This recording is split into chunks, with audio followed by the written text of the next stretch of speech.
Ya. Kita akan lanjutkan. Dua sektor sudah kita bahas, masih ada dua sektor lagi yang akan diberikan kesempatan untuk bertanya dan dijawab oleh Pak Jokowi dan Pak JK. Ya. Dari sektor konektivitas dan juga infrastruktur dan pengembangan ekonomi daerah. Baik, kami persilahkan. Silakan Ibu. Silakan Ibu. Yang kami banggakan Capres Pak Jokowi dan Bapak Cawapres Yusuf Kala. Nama saya Karmelita Hartoto, Wakil Ketua Umum Bidang Logistik di Kadin dan juga Ketua INSA. Saya langsung pada pertanyaan Pak. Bagi dunia usaha, masalah infrastruktur dan konektivitas merupakan hal yang kritis dan sangat mengganggu kelancaran transportasi. Secara kasat mata, kita melihat kemacetan terjadi di mana-mana. Angkutan laut yang strategis untuk mendukung konektivitas kurang mendapat perhatian pemerintah. Kendala legalitas monopoli oleh BUMN, subsistem yang tidak terintegrasi, terbatasnya pembiayaan, tarif pemerintah yang kurang layak, dan tidak adanya insentif investasi menjadi bidang ini berkembang lambat dan menjadi salah satu penyebab rendahnya daya saing nasional. Kadin mengharapkan peran swasta yang lebih besar dalam membangun infrastruktur. Oleh karenanya, pemerintah diharapkan memberikan terobosan berupa perubahan peraturan maupun kebijakan baru agar dapat memberi peluang lebih besar kepada swasta. Pertanyaan Anda? Ya. Apakah program kunci Bapak untuk memperbesar peran swasta dalam membangun infrastruktur pelabuhan dan bandara? Dalam program tol laut yang pernah Bapak sampaikan, kami mohon dielaborasi agar tidak ada kesalahan interpretasi. Menurut kami persoalannya bukan masalah kapal besar yang harus mondar-mandir, sebaiknya diperbaiki akses pelabuhan, atasi pusat produksi tidak merata, tarif pelabuhan yang terus meningkat karena bicara kapal adanya di angkutan. Kami siap. Baik. Terima kasih atas Ibu. pertanyaannya. Silakan langsung dijawab. Terima kasih. Jadi mestinya kalau APBN kita tidak cukup, dunia usaha, swasta harus diberi kesempatan untuk membangun infrastruktur yang ada di negara ini. Yang saya sampaikan adalah mengenai, sering saya sampaikan, ini tol laut. Tol laut ini saya berikan penjelasan lagi, bukan membuat jalan aspal tol di atas laut, tetapi adalah mondar-mandirnya kapal dari ujung barat Indonesia sampai ujung barat di ujung timur di Indonesia. Dari ujung barat ke ujung timur, dari ujung timur balik lagi ke ujung barat. Karena apa yang saya lihat fakta-fakta di lapangan, memang ongkos transportasi kita ini mahal. Semen sering saya contohkan, di Papua bisa 700.000, bisa 1,5 juta, bisa 1,2 juta. Satu sak. Di kita hanya 50-60.000. Oleh sebab itu rasa keadilan itulah yang ingin kita kejar. Siapa yang bisa membangun? Sebelum kapalnya datang, mestinya setiap pelabuhan yang akan dilewati itu harus dibuat deep seaport, pelabuhan dalam, sehingga kapal-kapal besar bisa merapat. Semuanya bisa merapat. Tidak hanya di Tanjung Priok, tapi di Belawan, Tanjung Perak, kemudian sampai di Sorong, di Papua, semuanya harus deep seaport. Siapa yang mampu mau bangun itu secara cepat? Kalau APBN kita terbatas, swasta silakan, swasta membangun itu. Saya kira kita terbuka ke depan.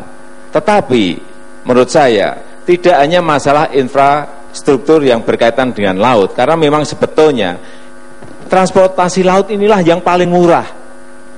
Kalau sampai pelabuhan baru diambil alih oleh truk.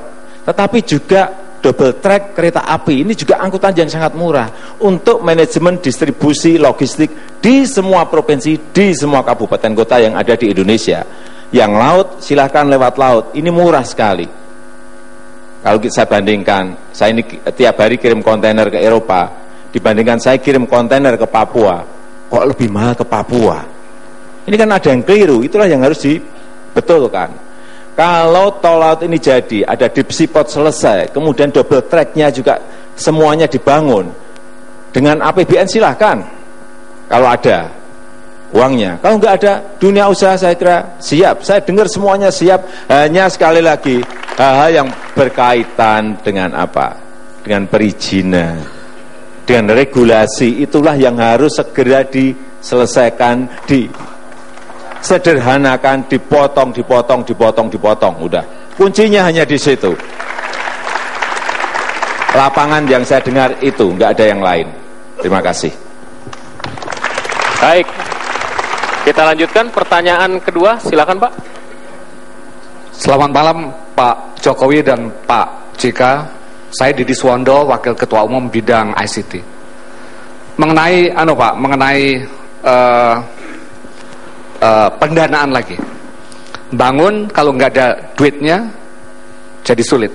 Ada duitnya tapi dari perbankan komersial Pak untuk bangun infrastruktur sehingga mahal. Sehingga Kadin mengusulkan adanya bank pembangunan infrastruktur yang berdana murah sehingga loan bunganya bisa murah. Dan yang kedua Pak, usul yang kedua, kalau sampai nanti Bapak sukses menjadi presiden dan wakil presiden, Kadin usul ada koordinator pembangunan infrastruktur. Karena sekarang ini infrastruktur ego sektoralnya tinggi sekali. Ada satu komandan langsung lapor ke presiden. Terima kasih. Silakan Bapak. Terima kasih Pak Irato.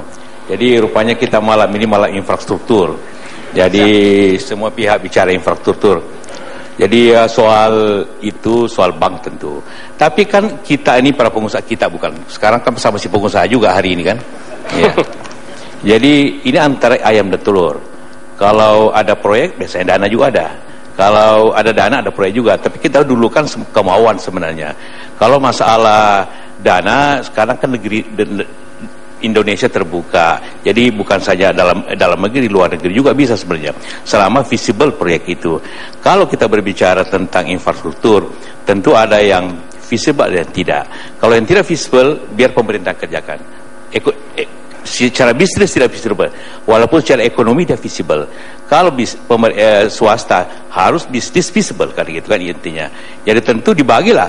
Jadi pertama kita berikan kesempatan swasta dulu, yang mana dimaksud visible secara bisnis. Mau pelabuhan silakan, mau listrik silakan, mau apa, nanti yang tidak visible secara bisnis, tapi visible secara ekonomi, itu harus pemerintah mengerjakan seperti itu.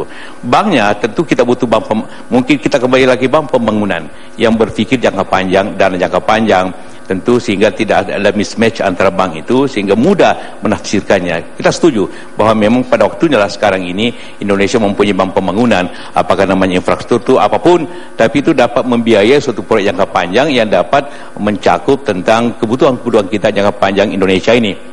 Kemudian masalah mengkoordinasi, sebenarnya pemerintah tuh ada Menko-nya. Kalau ada lagi koordinator, tambah sulit negeri ini. Toh koordinator itu ada di Menko sebenarnya. Jadi kalau sekarang ini tidak jalan, tanya Menko aja dong, kenapa tidak jalan kan? Ya dong. Masa ada koordinator, dasar koordinator? Tanya Menko aja dong, siapa Menko-nya dulu kan? Kenapa tidak jalan itu? Kenapa konektivitas tidak jalan? Kenapa semua listrik turun? Kenapa semua defisit turun? Tanya Menko-nya. Nah, kalau Menko-nya melajukan, buat apa? Pasti gagal kan? Ya, itu sangat penting diketahui. Ya, kita tidak bisa bicara akan apa yang telah dilakukan. Zaman saya maaf 10.000 ada jalan, bisa jalan, tapi sekarang akan terus terjadilah turun terus. Kita menderita semua di sini kan akibatnya kan. Jadi masih mau menderita? Tidak. Terima kasih. Baik, masih ada waktu Pak Jokowi mau menambahkan, silakan. Masih ada waktu 30 detik Pak. Ya, menurut saya bank infrastruktur itu sangat diperlukan. Yang pertama memang karena proyek ini adalah proyek jangka panjang. Kemudian juga insentif bunga mestinya juga harus diberikan. Karena sekali lagi ini adalah proyek-proyek yang jangka panjang sehingga dunia usaha mau masuk ke sana. Kuncinya saya kira hanya di situ. Terima kasih. Baik, terima kasih Bapak. Dan kita masih akan kembali dengan pembahasan dari sektor lainnya. Tadi juga diangkat soal pembiayaan. Kita akan lebih gali lebih dalam mengenai keuangan, pembiayaan tenaga kerja dan juga sektor UMKM. Sesaat lagi, tetaplah bersama kami.